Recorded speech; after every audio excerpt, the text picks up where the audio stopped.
اس ملک میں سیلاب آ سکتا ہے، زلزلہ آ سکتا ہے، طوفان آ سکتا ہے، میاں نواز شریف نہیں آ سکتا۔ اگر وہ آئیں گے تو چاہے رسماً تکلفاً کچھ بھی ہو، نواز شریف کو جیل جانا پڑے گا، اور ان کی عمر اس قابل نہیں رہی کہ وہ جیل برداشت کر سکیں۔ اقوام متحدہ کی جنرل اسمبلی کا اجلاس چل رہا ہے، اس میں ایک نگران وزیر اعظم پاکستان کی قیادت کر رہا ہے، کوئی مذاق اڑنے والی بات نہیں ہے۔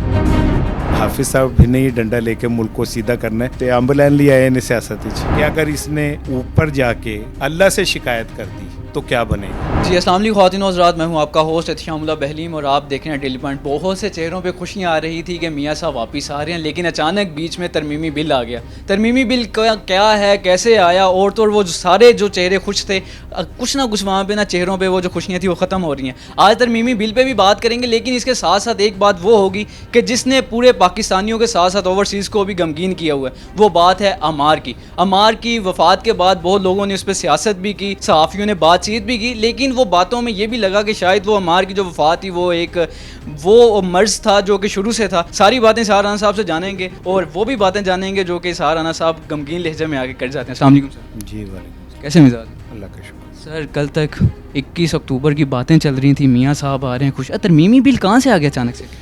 دیکھیں، میں تو بہت دنوں سے کہہ رہا ہوں کہ اس ملک میں سیلاب آ سکتا ہے، زلزلہ آ سکتا ہے، طوفان آ سکتا ہے، میاں نواز شریف نہیں آ سکتا۔ تو لوگ میری بات کو سیریس نہیں لے رہے تھے، لیکن اب وقت نے ثابت کر دیا کہ جو لوگ یہ سمجھتے تھے کہ سجنا ہے محفل ایسا تیرے لیے سجائی ہے، وہ نواز شریف صاحب سب کے لیے، تو ایسا نہیں ہے۔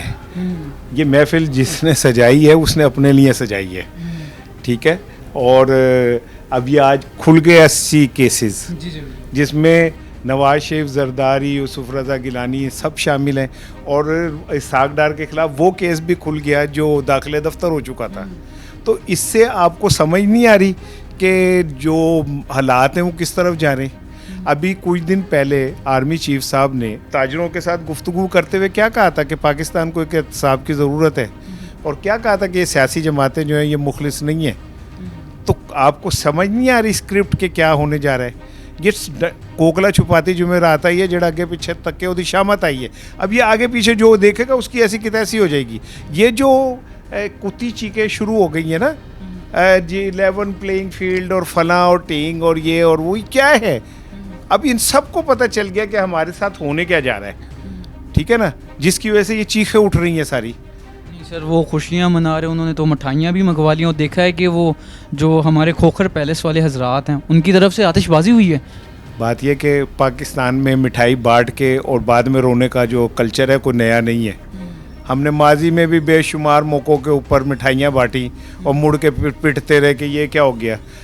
جن لوگوں کے مثانہ، یادداشت اور انگلش کمزور ہونا، ان کے ساتھ یہی ہوتا ہے پھر کہ انہیں پتہ ہی نہیں چلتا کہ اس پہ خوش ہونا ہے کہ رونا ہے، بعد میں سمجھ آتی ہے کہ اس پہ رونا ہے۔ سر پرویز الہی والا معاملہ، کبھی پرویز الہی کو ہم نے دیکھا کہ گاڑی سے نکال کے وہ گھسیٹا جاتا ہے اور پھر ان کی رہائی ہوتی ہے، پھر 3 دن کے ریمانڈ، اور آج پھر وہی معاملہ ہوا۔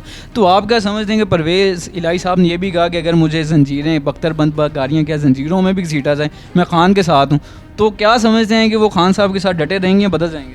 وہ ڈٹے رہیں گے، لیکن کیونکہ خان صاحب کی لیگیسی کسی نے سنبھالنی ہے نا، تو وہی سنبھالے گا نا جو کہے گا کہ میرے دیکھو سی وی پہ کتنی تکلیفیں ہیں، میرے سی وی پہ کتنی گرفتاریاں ہیں، وہ کہ دیکھو مجھے کیسے تکلیف پہنچائے گی۔ تو سی وی پہ جب ان کے پرویز الہی صاحب کے اتنا کچھ آ جائے گا تو خان صاحب کی لیگیسی پی ٹی آئی سنبھالنے میں انہیں آسانی ہو جائے گی کہ یار یہ بندہ آخر تک کھڑا رہا، یار اس بندے نے بڑے یار دیکھو ظلم سہے پی ٹی آئی کے لیے، یار اس نے بڑی تکلیفیں جھیلی ہیں۔ تو یہی ہے جو خان صاحب نائل ہونے کے بعد پی ٹی آئی کا مالکوں کا، تو وہ تو ان کے لیے تیاری ہو رہی ہے، ایک فلم بن رہی ہے جس کے اندر ہیرو کو ڈیولپ کیا جا رہا ہے، اوپر لے کے آیا جا رہا ہے، بس اور دیٹس اٹ، اور کیا ہے اس میں۔ انوار الحق کاکر کے بارے میں غریدہ فروکی نے بھی کل کہا کہ یہ اسٹیبلشمنٹ کی ایکسٹینشن ہے، تو انہوں نے ان کے بارے میں بھی کہہ دیا کہ آپ بھی ایکسٹینشن ہے۔ تو آپ کو کیا لگتا ہے کہ واقعی انوار الحق کاکر صاحب اسٹیبلشمنٹ کی جو ہے ایکسٹینشن ہے؟ دیکھیں، میں غریدہ فاروقی سے نا کی کسی بات کو تردید اس لیے نہیں کروں گا کہ غریدہ فاروقی کا ان کوارٹرز کے ساتھ بہت قریبی تعلق رہا ہے۔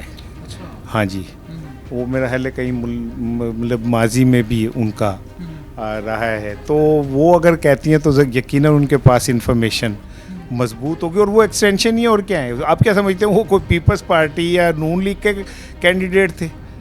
ان کو تو یہ پتہ ہی نہیں تھا کہ وزیر اعظم کس نے آنا ہے. یہ تو راجہ ریاض نے پرچی نکال کے شہباز کو کہی کہ یہ وزیر اعظم ہوگا, آپ اعلان کریں, ٹھیک ہے نا. تو یہ جن کا وزیر اعظم ہے وہ انہیں جو لے کے آئے ہیں. ادروائز مجھے بتائیں, یہ اس ٹائم اقوام متحدہ کی جنرل اسمبلی کا اجلاس چل رہا ہے, اس میں ایک نگران وزیر اعظم پاکستان کی قیادت کر رہا ہے. کوئی مذاق اڑنے والی بات نہیں ہے کہ پاکستان کے پاس کوئی منتخب وزیر اعظم بھی نہیں ہے اور ہم نگرانوں کے ساتھ عالمی فورمز کے اوپر جا کے بیٹھ رہے ہیں. تو یہ کاکڑ صاحب جو ہیں یہ کسی کے اور کے کڑاکے نکالنے کے لیے آئے ہیں اور ابھی سے کڑکڑ اسی لیے شروع بھی ہو گئی ہے. سر یہ بتائیں کہ میاں صاحب واپس آتے ہیں, آپ کو کیا لگتا ہے ان کے گلے میں گلاب کے ہاتھ ڈالے جائیں گے یا ہاتھ میں ہتھ کریاں؟ دیکھیں بات یہ کہ وہ آئیں گے تب بات ہے نا. نہیں, اندازہ کیا ہے کہ گلاب کے ہاتھ نصیب ہوں گے یا ہتھ کریاں؟ اگر وہ آئیں گے, کوئی آئیڈیا بندہ کہتا ہے یار یہ ہو سکتا ہے. اگر وہ آئیں گے تو چاہے رسماً تکلفاً کچھ بھی ہو نواز شریف کو جیل جانا پڑے گا. اور اب ان کی صحت اور ان کی عمر اس قابل نہیں رہی کہ وہ جیل برداشت کر سکیں. اب انہیں لندن کی کھلی فضاؤں میں اسٹرابری کھانے کی عادت پڑ گئی ہے, ٹھیک ہے. تو بڑا اوکھا ویلا پینڈا لمیاں نے راواں عشق دیاں, ٹھیک ہے نا. تو اب وہ اس لمیاں راواں عشق کے اوپر چل نہیں سکتے. اب ان کو تو بنا بنایا آپ اسٹیج بنا دیں, ایک ایسا ہیلی کاپٹر ہو جس کی آواز بھی پروں کی کم ہو, اس میں بیٹھیں, ڈائریکٹ وزیر اعظم ہاؤس لینڈ کریں, وہاں سے ان کو گاڑی میں بٹھا کے وہاں لایا جائے جہاں پہ ان کا حلف نامہ تیار ہو اور اس کے اوپر ایک طرف آرمی چیف کے دستخط ہوں, ایک طرف چیف جسٹس کے ہوں, 24 کروڑ افراد کا معافی نامہ اس پہ لکھا ہو, تو پھر وہ وزیر اعظم بن سکتے ہیں. نہیں سر, پھر آپ تو ان تمام لوگوں کی خوشیوں پر پانی ڈال رہے ہیں جو بندے وہ خوش ہو رہے ہیں کہ میاں صاحب آئیں گے پیٹرول سستا ہوگا, میاں صاحب آئیں گے قرضے ختم ہو گئے, میاں صاحب آئیں گے جو ہے انفلیشن ختم ہوگی. آپ تو ساروں پہ وہ پانی ڈال رہے ہیں. سوال تم نے جو کیا نا اس سے میرے اندر یہ وہ میری چھیڑ ہے سوال, مجھے غصہ چڑھ جاتا ہے. میاں صاحب آئیں گے, میاں صاحب یہ کر دیں گے, میاں صاحب آ کے یوں کر دیں گے. 3 بار جب وزیر اعظم بنے تو انہوں نے کیا کیا؟ اس ملک کا بچہ غریب ہے, اس ملک کا ایک بچہ پیدا ہونے والا مقروض ہے, ان کے بچے کھربوں پتی کیوں ہیں؟ جس دور میں پیپلز پارٹی نون لیگ نے IMF سے قرضے لیے اس دور میں ان کے اثاثے کتنے بڑے کرائے نا ذرا تحقیقات. یہ کہاں سے آگے پیسے؟ یہ کہاں سے آپ نے ایون فیلڈ کے فلیٹ خرید لیے کروڑوں پاؤنڈ کے؟ یہ کہاں سے آپ نے فیکٹریاں لگا لی؟ کوئی جدہ میں لگا رہے ہیں, کوئی کہیں لگا رہے ہیں. کہاں سے آ گئے یہ پیسے؟ کیا اوپر سے اترے؟ اللہ نے اوپر سے اتار دیے, ہون پھینکا ان کے اوپر؟ کیا ذرائع ہیں ان کے؟ میرے بچے بھوکے مر رہے ہیں, میرے بچے صبح سے شام تک محنت کرتے ہیں اور شام کو انہیں اتنی روٹی نہیں ملتی کہ وہ باعزت طریقے سے روٹی کھا سکیں. وہ رات کو ایک پنکھا چلا کے سوتے ہیں کیونکہ وہ بجلی کا بل نہیں دے سکتے. تم اوپر سے اترے ہو, تم اوتار ہو, تم کیا ہو؟ تم اس سیاست کے بھگوان ہو کہ تم غریبوں کے بے تاج بادشاہ خود کو کہو, اور غریب جب بھوکے مر رہے ہو تو تم وہاں ایون فیلڈ کے اندر موجے کر رہے ہو. ان کے ایئر کنڈیشن حال, تمہارا تو واش روم بھی ایئر کنڈیشن ہوتا ہے. تمہارا میرا کیا جوڑ ہے؟ تمہیں کیا پتا ایک غریب گھر کے اندر جب بھوک اترتی ہے تو کس تکلیف سے ماں باپ گزرتے. تمہیں کیا پتا جب بچوں کو تعلیم مکمل کرا دی جاتی ہے اور انہیں نوکریاں نہیں ملتی تو ان کے ماں باپ پہ کیا گزرتی ہے. تم اپنے آپ کو غریبوں کے بے تاج بادشاہ, تم چور ہو, فراڈی ہو, دھوکے باز ہو. تم نے اس قوم کے خوابوں کو لوٹا ہے. 4تھی دفعہ آئیں گے, 4تھی دفعہ نقشہ بدل دیں گے. کیا کریں گے؟ پنجاب کا نام KPK رکھ دیں گے نقشہ بدل کے. وہاں بیٹھ کے تم کہتے ہو کہ جی کون لوگ ہیں جنہوں نے اس ملک کا بیڑا گرک, اور 16 مہینے تمہارا بھائی اس ملک کو بیڑا گرک کرتا رہا. وہ تو 16 مہینے کہہ رہے ہیں کہ خان صاحب نے آ کے وہ جو دھرنے کے ہم سے وہی نہیں ریکوری ہوئی. وہ تو اگر ان کے علاقے میں کوئی مجھ جو ہے نا سوئے نا مر جائے نا تو وہ بھی خان پہ ڈال دیں آپ, ٹھیک ہے نا.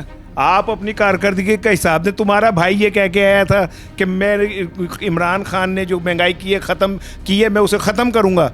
وہ بلاول جو آج بڑا میرے ہاتھ بندھے ہوئے ہیں, نہیں تو میں تیرے ہاتھ کھول دیں, تیری تو کلائیاں ہی کم نہیں کر دی ہیں, تیرے ہاتھ کھول دیں, ٹھیک ہے. تم لوگوں نے کہا تھا کہ یہ ہم مہنگائی ختم کرنا ہے, بلاول نے مہنگائی مارچ کیا تھا, مولانا فضل الرحمان نے مہنگائی مارچ کیا تھا, شہباز شریف نے مہنگائی مارچ کیا تھا کہ ہم حکومت اس لیے ختم کر رہے ہیں. تم نے آگے کیسے مہنگائی کو ڈبل کیا؟ تم باتیں کرتے ہو. سر اب آخر میں ایک اس ہفتے بڑا دردناک واقعہ پیش آیا, وہ عباد فاروق کے بیٹے عمار فاروق کا. لوگوں نے بڑی سیاست بھی کی, آپ نے اس پہ کومنٹس بھی کیے کہ یہ ایک اللہ روز محشر اس کا حساب ہو. سر ذاتی طور پہ آپ کیا سمجھتے ہیں, قتل تھا, یہ ایک مرض تھا, کیا تھا؟ دیکھیں بات یہ ہے کہ نہ تو میں ان لوگوں میں شامل ہوں جو اسے کہیں کہ قتل ہوا ہے, اور نہ میں ان لوگوں میں شامل ہوں جنہیں ایک پریس ریلیز ملی کہ آپ نے یہ والی باتیں کہنی ہیں. ٹھیک ہے نا, تمام وہ جو دانشور ہیں جو ثابت کر رہے ہیں کہ وہ ایک ذہنی مریض تھا. میرا سوال ہی کچھ اور ہے کہ کیا وہ کسی کی اولاد تھا یا نہیں تھا, کیا وہ کسی کا بیٹا تھا یا نہیں تھا, کیا اس کے باپ کو اس کے مرنے کا دکھ ہوا ہوگا یا نہیں ہوا ہوگا, کیا اس کے باپ کو اس دکھ یہ تکلیف محسوس ہوئی ہوگی کہ نہیں, کہ وہ چاہے ذہنی معذور تھا, چلے میں ان لوگوں کی بات مانتا ہوں, تو کیا اس کے باپ کو یہ تکلیف محسوس ہوئی ہوگی کہ میرا بیٹا موت اور زندگی کی جنگ لڑ رہا ہے اور میں یہاں پہ بیٹھا ہوں. کیا اس کے باپ کو جب لائے ہوں گے اور لائے ہوں گے لے کے گئے ہوں گے تو اس کے باپ کو کیا کس اذیت سے گزرا ہوگا کہ میں اپنے بیٹے کو جنازے کو لحد میں نہیں اتار سکتا. میں تو یہ کہہ رہا ہوں 9 مئی والوں کو کچل دیں, لیکن میں یہ کہہ رہا ہوں کہ جو لوگ بھی اداروں کے خلاف وہ کرتے ہیں ان سب کو پکڑ لیں. سر کسی کو پکڑ لیں, کسی کو چھوڑ دیں, یہ نہیں کرنا چاہیے. سر آخر میں بس آپ کے بارے میں کہا جاتا ہے کہ آپ حق کی بات بلند کرتے ہیں. آپ نے عمار فاروق کی تصویر لگا کے بھی بتایا کہ میں اگر میں کوئی نے کہا کہ اگر اس نے اوپر جا کے اللہ سے شکایت کر دی تو کیا بنے گا. اسٹیبلشمنٹ تو اپنا بہترین کردار نبھا رہی ہے. اس نے پیٹرول وہ دیکھیں آپ ڈالر نیچے لے کے آ گئے, تو حافظ صاحب نے وہ آئے ہیں میدان میں, دیکھا آپ نے سارا کچھ بدل گیا. ماشاءاللہ اچھی بات ہے. یہ سیاستدانوں کو سوچنا چاہیے کہ اگر حافظ صاحب نے یہ ڈنڈا لے کے ملک کو سیدھا کرنا ہے تو امبلین لے آئے نے سیاست. ٹھیک ہے نا, تو ان سیاستدانوں کو یہ سوچنا چاہیے, اور ہمیں بھی سوچنا چاہیے کہ کب تک فوج کے جنرلز جو ہیں وہ ایک تو اس پاکستان ویسے اتنے چیلنجز کا شکار ہے, وہ ان چیلنجز کو بھی فیس کریں اور سیاست میں بھی اپنا کردار ادا کریں.